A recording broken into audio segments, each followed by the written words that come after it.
Biyyattii to'atanii turan irratti haleellaa raawwachuusaa qondaaltonni Raashiyaa fi xiinxaltoonni waraanaa himan. Yuukireen humnoota Raashiyaa gadhiisisuun yeroon isaa amma jechuun haleellaa bal'aa banuu ifa gootetti. Firaa'ol Balaayi. Bakkawwan murteessoo humnoota Raashiyaatiin qabamanii turan gadhiisisuudhaaf murannoon ka'uu loltoota Yuukireen mul'achaa jiraachuu qaamoleen garaagaraa himaa jiru.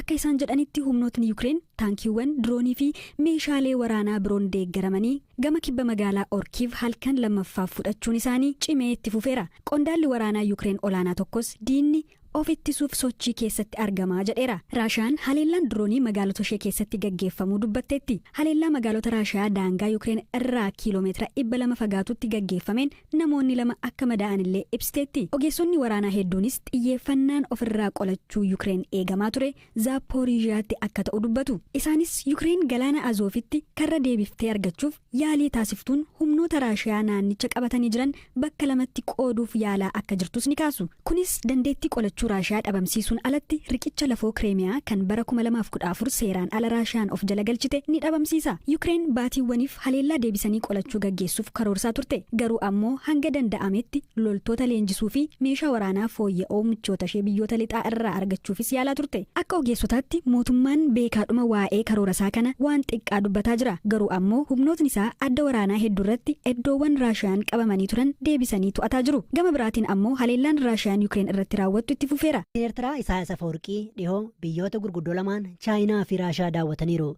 Simannaan ho'aa jedhamus taasifameeraaf. Inumaa Raashiyaa yeroo daawwatan yeroo jalqabaa fi daawwannaan isaanii kun yeroo US dabalatee biyyoonni kunneen hariiroo biyyoota Afrikaa waliin qaban cimsuuf soso'aa jiranittidha. Pirezidantiin yeroo dheeraaf waltajjii addunyaa irratti qollifatamanii turan ammatti biyyoota lamaan kana daawwachuun maal hima?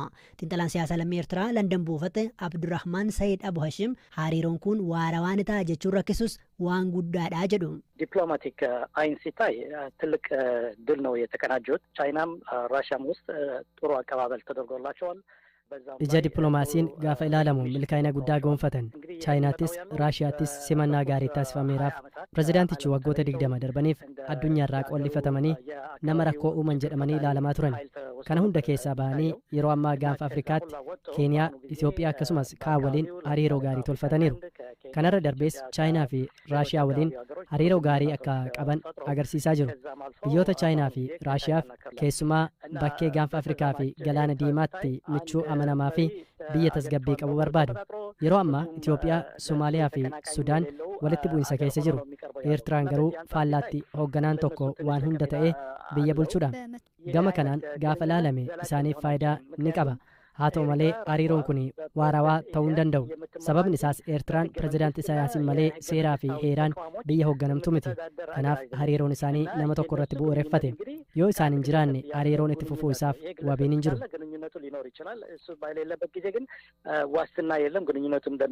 Itoophiyaa fi Eertiraan waliigaltee nagaa mallatteessuun Eertiraa waltajjii addunyaatti deebiseera.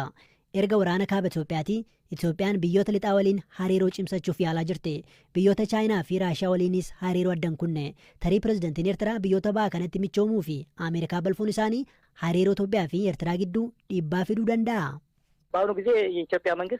Yeroo ammaa mootummaan Itoophiyaa imaammata bilisaa waan hordofaa jiru fakkaata.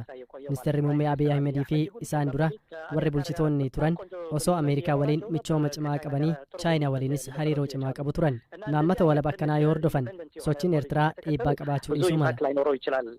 Obbo Nagaraa Guddataan Yuunivarsiitii Mattuutti barsiisaa saayinsii siyaasaa fi hariiroo idil addunyaati. Yeroo ammaa immoo Yuunivarsiitii Finfinneetti digirii sadaffaa isaanii walitti dhufeenya Itiyoo Eertiraa fi gaanfa Afrikaa irratti hojjetaa jiru. Pirezidaantii Isaayyaas yoona kana gara Chaayinaa fi Raashiyaa dhaquun isaanii maaliif ta'uu danda'a jedhee hirphaa gammachuun gaafateera.